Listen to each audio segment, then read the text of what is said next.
Good afternoon. It is February 26th, Thursday at 2:10 in the afternoon, and I am here today to talk about my entry for the Black History Month Designers Challenge 2026. This is hosted annually by Natita, who is at So Natural Dane on YouTube, I think, and on Instagram. I think most of her socials are So Natural Dane. And then she also has like a Black History Month, a BHM Designers Challenge on Instagram.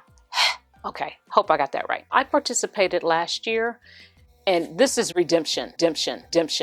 I hated that dress. Okay, I know hate is a strong word, and it was a strong feeling, but I disliked that dress. And so I was like, it's only right that I redeem myself with a new project. So here we are. That's history. Let's talk about this year. So this is an average pattern, and it's fairly easy to make. The one thing I will say, there is a ton of ease in this pattern. Let me see, should I say anything else before I jump into that? I don't have any notes today. Let's see, because I'm kind of like in a hurry. But, the pattern ranges in size from 8 to 26.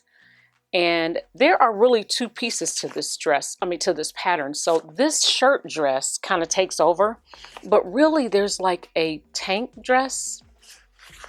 And you can see it in this version, right, on her, because that's a sheer fabric, right? That's like a chiffon, not chiffon, what do you call that? Tulle, taffeta. Maybe I should look at this. Batik, chambray, cotton blends, cotton long, jacquard, Oh yeah, organza. So that's probably organza that she has. Anyway, this is a one-of-a-kind dress. I will not make this dress again. I was going to get rid of the pattern. I was like, maybe I can just donate the pattern, because I didn't really cut. I traced. But then I realized, oh no, there's a tank. So I'm going to keep it. This dress came together so easy. I actually watched her sew along for this pattern, and it was great. I mean, it was kind of nice to see the person who designed the pattern actually make the pattern up, right? So I really appreciated that. I thought that was a nice touch. I got this fabric from the fabric store. It's linen. It's 100% linen, and I got 2 yards of each. And I knew that when I got the fabric that I would use both of them together. I wasn't sure how I was going to do it.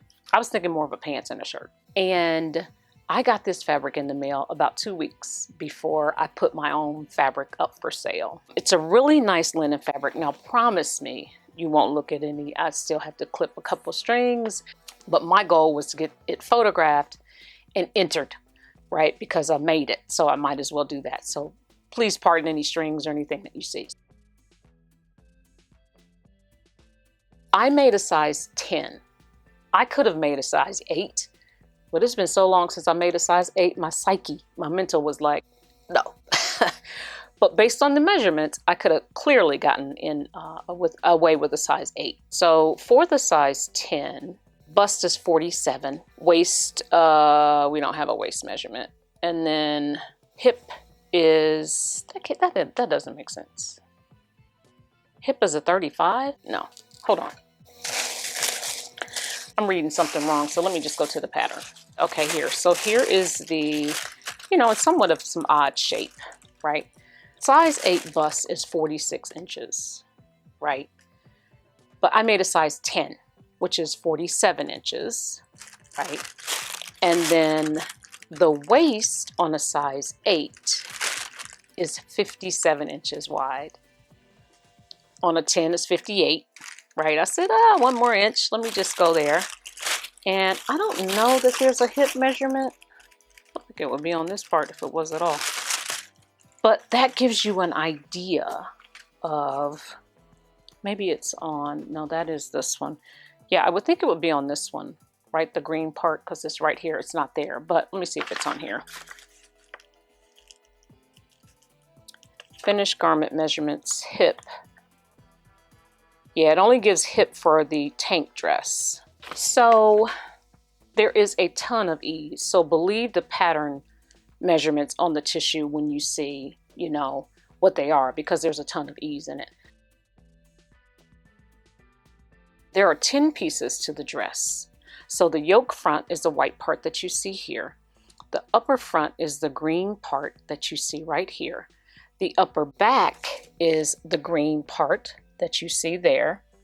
The upper side back is the tan part here.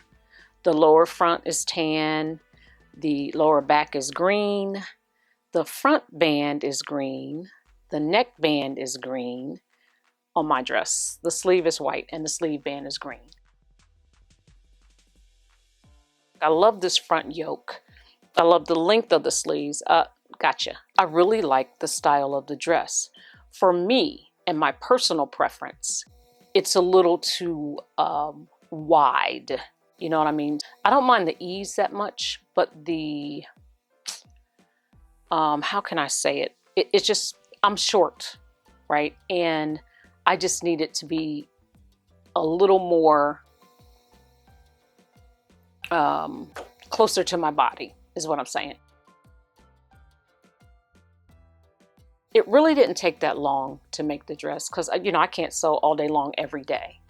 But it's an easy dress to put together. The instructions are great to follow. The instructions do tell you to use a French seam, and you can see why, because the designer's dress is sheer. So of course you would use a French seam in that case. But I used a French seam in this dress. I did not want to serge the seams. And so I thought, let me just use a French seam. Now, of course, linen is a little bit thicker than, you know, sheer fabrics, but it's not as thick as some other linens. And so I felt like this is kind of a lightweight linen. It is a lightweight linen. I thought maybe I can get away with it. And I did, right? I felt like it was okay. I got away with it in some places. In some places, especially where these corners meet right here. I'm gonna turn to the side. Oh, look, I'm gonna get these as I see them. Y'all don't mind, do you? You can see, hopefully, I'm gonna hold this up. You can see this, right? Right here, it creates a little bit of bulk right here on the dress itself. Now, not to mention that I'm about 1/8 of an inch off in making that point, a real point. It's a little bit off.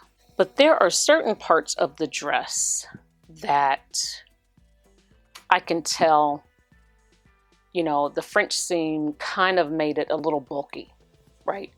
I have no regrets though, but I just knew that I did not want serge seams. Okay, it was really fun trying to decide what, how I wanted to arrange the colors. The color blocking, my dad used to say, you go round and around. I went round and around. I almost incorporated a white, and I'm like, no, Terry, keep it simple. Just do the 2 colors that you start with, that you said you were going to do, and don't try to make it more complicated. Because initially I wanted more green on the dress somehow. Wasn't sure how that was going to work out, but the dress calls for a size 8, you need 4 5/8 if it's 45 inches wide, and you need 3 5/8 if it's 60 inches wide. And this fabric from the fabric store was 60 inches wide. So this is the design I came up with, and I like it. I really like it a lot. The dress is very comfortable. It's easy to wear. I had thought about putting on a belt with it, and I probably could do that at some point if I can find the right belt. But if not, I'll just wear it like it is. There are 8 buttons, 8 5/8 of an inch button. I almost used a brown leather button. That was really my idea, but yeah, I only had 7, right? And they were a little larger, so they probably could have worked. So these buttons are 5/8, so the pattern calls for 5/8 of an inch button. These were 7/8, so almost an inch, right? But I decided not to do that, so I just went with gold, and I'm glad I did. Now, some of the buttonholes, I feel like this last buttonhole is a little bit tight. It just seems like there's some tension around this last buttonhole. I'm not sure, but it's okay. I am thrilled. I am delighted, and I have this beautiful dress that I created using Know Me 2026. So that's it for this pattern. Do I recommend this pattern? I do. I highly recommend this pattern. This is my first Nomi pattern that I've ever made. I actually didn't own any Nomi patterns until that huge Hobby Lobby sale. And when I went to my Hobby Lobby, I didn't even have to like look in the book. I just went through the drawers and got quite a few of them. And I'm glad I did. I was sleeping, y'all. I was sleeping on these patterns. I was sleeping on them. So I'm still working on my projects that I shared with you in my last video. And thank you for your support. Like right away, people were like, yeah, Terry, I can hardly wait to see. So thank you for your support, your encouragement, and even your motivation. When I know that it's not just me that's expecting to get these done and can't wait to see how they look and feel, you are too, and I appreciate that. So hey, listen, I hope that all is well with you. And until next time, take care.